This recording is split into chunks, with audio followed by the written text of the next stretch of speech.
മൗനസഞ്ചാരിയിലേക്ക് സ്വാഗതം. ഈ പറയുന്ന മോശം സ്വഭാവങ്ങൾ നിങ്ങളിലുണ്ടോ എങ്കിൽ ചിലപ്പോൾ നിങ്ങൾക്കത് ഗുണമായി മാറാനും സാധ്യതയുണ്ട്.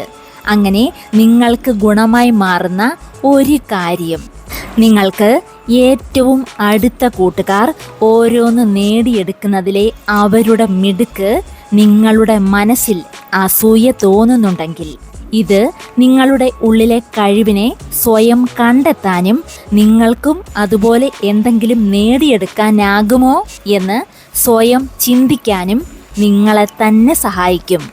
അടുത്തത്, ഉച്ചയ്ക്ക് കുറച്ച് സമയം ഉറങ്ങുന്ന സ്വഭാവം നിങ്ങൾക്കുണ്ടെങ്കിൽ അതും തുടർന്നുള്ള നിങ്ങളുടെ എനർജിയെയും കോൺഫിഡൻസിനെയും വർദ്ധിപ്പിക്കാൻ സഹായിക്കുന്ന ഒന്നാണ്.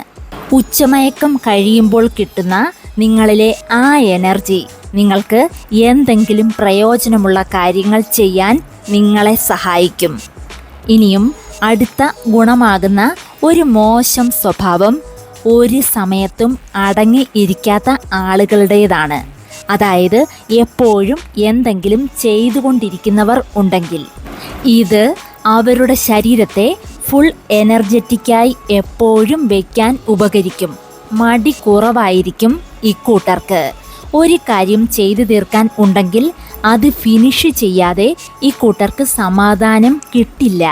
അടുത്ത ഒരു കാര്യമാണ്, നിങ്ങളുടെ ബുദ്ധിമുട്ടുകളെക്കുറിച്ച് ചിന്തിച്ച് കൂട്ടുന്നതും വെറുതെ ഇരുന്ന് പകൽക്കിനാവ് കാണുന്നവരുണ്ടെങ്കിലും ഇക്കൂട്ടർക്ക് ഏതൊരു പ്രശ്നവും പരിഹരിക്കാനുള്ള കഴിവ് കൂടുതൽ ആയിരിക്കും.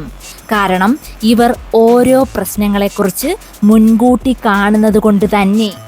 അതുകൊണ്ട് പരിഹരിക്കാനുള്ള വഴിയും ഇവർ സ്വയം കണ്ടെത്താൻ ശ്രമിക്കും. സ്വന്തം മനസ്സിൽ തോന്നുന്നതും ചിന്തിക്കുന്നതുമായ മോശം സ്വഭാവങ്ങൾ, ചിന്തകൾ ചില സമയങ്ങളിൽ ചിലർക്ക് ഗുണമാകാറുണ്ട്. ഉദാഹരണത്തിന്, നിങ്ങൾക്ക് ഒരു ദോഷവുമില്ലാത്ത ഒരു നല്ല സുഹൃത്ത് നിങ്ങളോട് ആത്മാർത്ഥമായി പെരുമാറിയാലും നിങ്ങളുടെ മനസ്സിൽ അവരുടെ ആ സ്വഭാവവും സംസാര രീതിയും ഇഷ്ടപ്പെടാത്തത് കൊണ്ട് തന്നെ നിങ്ങൾ മനസ്സുകൊണ്ട് അവരോട് അകന്നു നിൽക്കുന്നതും നിങ്ങളുടേതായ ഒത്തിരി കാര്യങ്ങൾ അവരോട് ഷെയർ ചെയ്യാതിരിക്കുന്നതും ചില സമയങ്ങളിൽ നിങ്ങൾക്ക് തന്നെ പ്രയോജനപ്പെട്ടെന്ന് വരാം.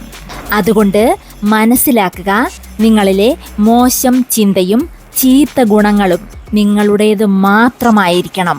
അതിലെ പോസിറ്റീവ് വശങ്ങൾ കണ്ടെത്താൻ നിങ്ങൾ തന്നെ ശ്രമിക്കണം.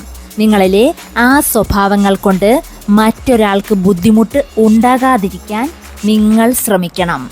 ഇതിൽ പറഞ്ഞ ഏതെങ്കിലും കാര്യങ്ങൾ നിങ്ങളുടെ സ്വഭാവവുമായി സാമ്യമുണ്ടെങ്കിൽ അത് ഈ വീഡിയോയ്ക്ക് താഴെ ഒന്ന് കമൻറ്റ് ചെയ്യുക. അടുത്തൊരു വീഡിയോയിലൂടെ വീണ്ടും കാണാം. നന്ദി, നമസ്കാരം.